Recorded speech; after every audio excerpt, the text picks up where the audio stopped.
Reka ntangire mbasuhuza mwebwe inshuti zacu mukurikiye kandi mukunda ibiganiro tubagezaho.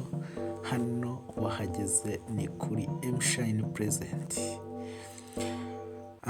Uyu munsi rero tubafitiye inkuru nyinshi kandi nziza. Turabagezaho amakuru atandukanye akomeje kugenda avugwa hirya no hino kuri iyi si, avuga ku hariya mu burasirazuba bwa Repubulika Iharanira Demokarasi ya Congo. Uyu munsi akanama gashinzwe umutekano muri Loni cyangwa se gashinzwe gutanga kwigira hamwe ibijyanye n'umutekano hirya no hino ku isi kateranye mu gihe gito, aho n'ubundi kaheruka guterana ku munsi wo ku cyumweru. Ni amasaha atarenga 48. Mbese ni ibintu bidasanzwe, kandi ikintu bari kwigaho ni kimwe, ni umutekano wo mu burasirazuba bwa Repubulika Iharanira Demokarasi ya Congo. Ibyo bibaye nyuma y'aho inyeshyamba za M23 zimaze gutangaza ko zafashe umujyi wa Goma ndetse ufatwa nk'icyicaro gikuru cy'intara ya Kivu y'Amajyaruguru. Ibintu hariya rero birakomeye cyane, aho umuvugizi wa leta ya Congo yakomeje kugeza ijambo ku bari bitabiriye iyo nama, ababwira ko babangamiwe cyane nuko M23 yafashe umujyi wa Goma, ndetse ikavuga ko Loni igomba gukora ibishoboka byose igafatira ibihano igihugu cy'u Rwanda ndetse n'umutwe wa M23 muri rusange. Ese bimeze bite? Muri iyo nama kandi niho umunyamabanga mukuru ushinzwe ububanyi n'amahanga n'ubutwererane wa Leta Zunze Ubumwe za Amerika yaje kugaragaza, avuga ko mu by'ukuri koko M23 igomba kurekura ibice byose yafashe, ndetse na leta y'u Rwanda igakura abasirikare bayo muri Repubulika Iharanira Demokarasi ya Congo. Si uwo gusa, na leta y'Uburusiya nayo ikomeje kuvuga ko rwose leta y'u Rwanda ikwiriye kuva hariya mu gihugu cya Congo, nubwo leta y'u Rwanda kuva kera na kare ikomeje guhakana rwose ko itigeze iba muri Repubulika Iharanira Demokarasi ya Congo, igashimangira ivuga ko intambara iri muri Congo ari iy'abanyekongo ubwayo, aribo bagomba gukemura ibibazo bafite ubwabo nka leta ya Congo, badakwiriye kubitwerera u Rwanda.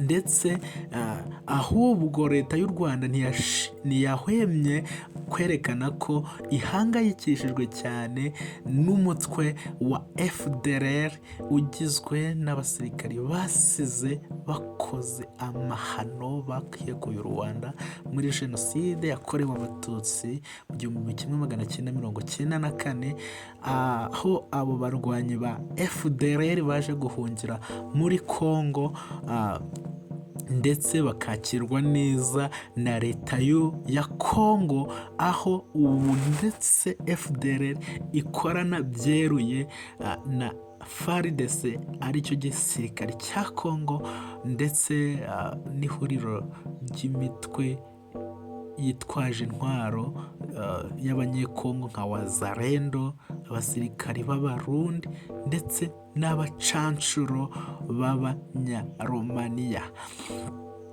Yes, nuko byifashe mu nama ya Loni. Ese koko birarangira u Rwanda rufatiwe ibihano hamwe na M23 cyangwa baraza guha agaciro uburyo ubwisobanuro cyangwa se ubusobanuro u Rwanda ruri gutanga ruvuga ko rwo nta hantu ruhuriye n'imirwano ibera muri Congo, nubwo bamaze kuvugwa ko ibihugu bimwe na bimwe nk'Ubudage ngo byaba byamaze guhagarika amasezerano cyangwa se imishinga bari bagiye kugirana n'u Rwanda yo gutanga inkunga zitandukanye, bavuga ko impamvu bagiye guhagarika ayo masezerano ari ukubera ko u Rwanda rwaba rufasha M23. Ese niko bimeze? Turaza gukomeza kubaha inkuru, mwebwe mukomeze mukurikirane M-Shine Present, mukore subscribe, amakuru atandukanye turaza kuyabagezaho. Yes, tukiri muri uwo mujyo rero nk'uko mubibona aho kuri screen zanyu hari abasirikari, murabona abapolisi b'u Rwanda, mukabona abazungu. Murishobora kubaza ngo mbese abo bazungu bahuriye he n'u Rwanda, bari n'abakerarugendo n'iki? Aba bazungu mureba ntabwo ari abakerarugendo, oya, ntabwo ari abakerarugendo, ahubwo ni abacancuro bakoranaga na leta ya Congo cyangwa se bafatanyaga n'igisirikare cya Congo nyuma y'aho batsindiwe na M23 hariya mu mujyi wa Goma ndetse no mu yandi materitwari yafashwe na M23.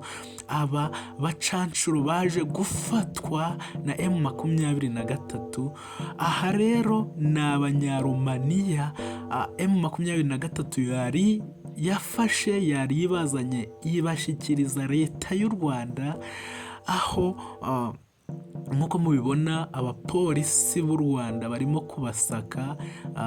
Ni ukuvuga ngo amakuru ahari ni uko bagiye guhaguruka i Rubavu, bagiye kujya mu mabisi nyuma yo gusakwa, berekezwe ku kibuga cy'indege, ku kibuga mpuzamahanga cya Kigali i Kanombe, aho bari buze guhita bafata indege direct iberekeza iwabo muri Romania. Yes, ibi bibaye nyuma y'aho M23 ifatiye umujyi wa Goma, umujyi wa Sake ndetse n'andi materitwari atandukanye yo muri burasirazuba bwa Congo. Aha rero nyuma y'uko yari imaze gutangaza ko yafashe umujyi wa Goma, ikomeza kuraswaho ibisasu ndetse by'imbunda nini n'intoya, nyuma iza gukomeza guhiga bukware aho ibyo bisasu byaba biri guturuka. Rero baje gufata aba bacancuro b'abanyaromaniya bagera kuri 280. Murumva ko atari bake, kandi ngira ngo niba mubareba murabona ko ni abasore rwose, ni abasore barebare.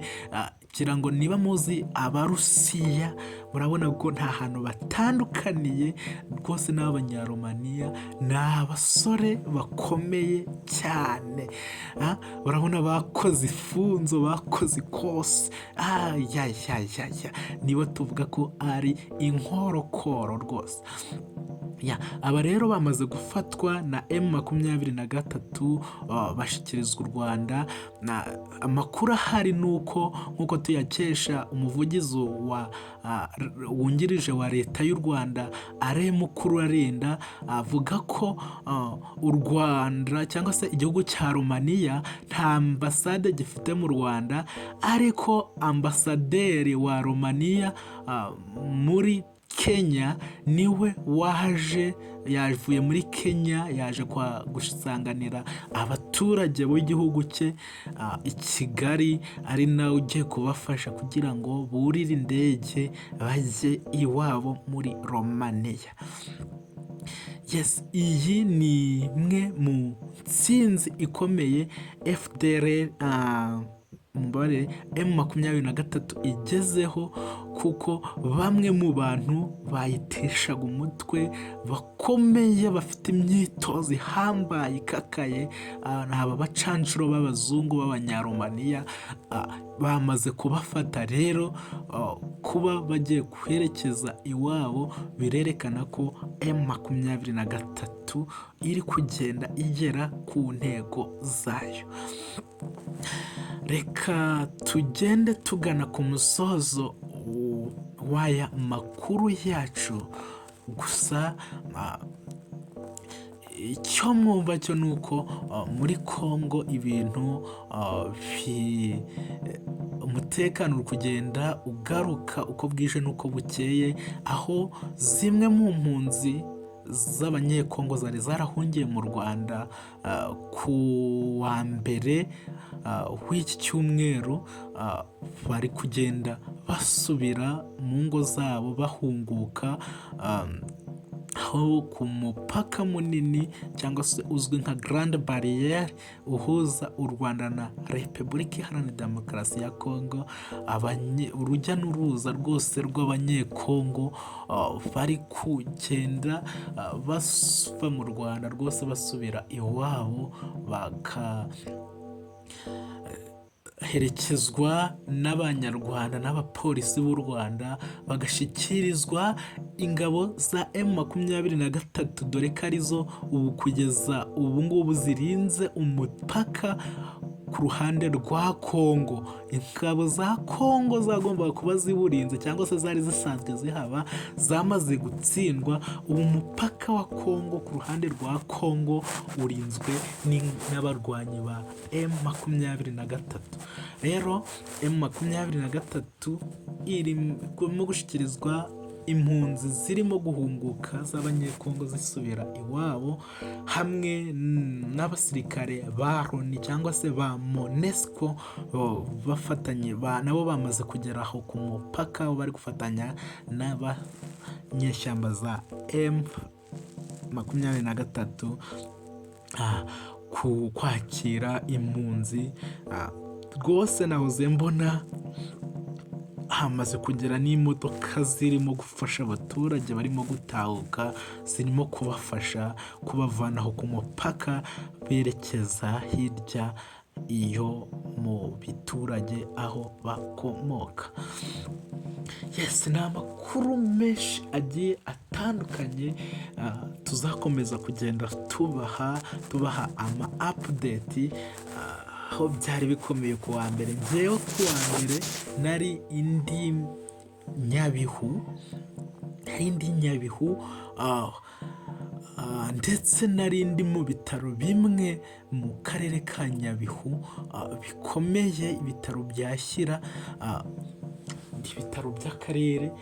Icyo gihe byari bikomeye, aho ubuzima bwasaga n'ubwahagaze i Rubavu, ndetse n'abaganga bamwe bo mu bitaro bitandukanye bari baje gufatwa kugira ngo bajye gutanga umusada hariya i Rubavu, barusheho gufasha inkomere zari zakomerekejwe n'amasasu yaraswaga ubutitsa hariya muri Repubulika Iharanira Demokarasi ya Congo, ndetse amwe akaza kugera no mu Rwanda akica abantu bagera kuri 5, abandi barenga 35 bagakomereka, nk'uko tubikesha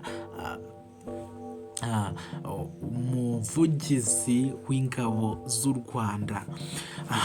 Rero ariko ubu uko bigeze mu mujyi wa Rubavu, ibintu bimeze neza, ubuzima bwaragarutse, abaturage urujya n'uruza barahahirana nta kibazo. Mbese ikitarafunguka ni umupaka nyirizina kugira ngo abaturage b'u Rwanda basubire muri Congo nk'uko bari basanzwe bahahirana. Mwakoze cyane kudutega amatwi. Rero mwari kumwe kuri mikoro, ni emi ni A, iyi channel yo ni M Present. Nk'uko twabibabwiye tuzajya tubanyuzaho ibintu bitandukanye, haba amakuru, imyidagaduro, iyobokamana ndetse n'ibindi binyuranye. Wowe kora subscribe tubane.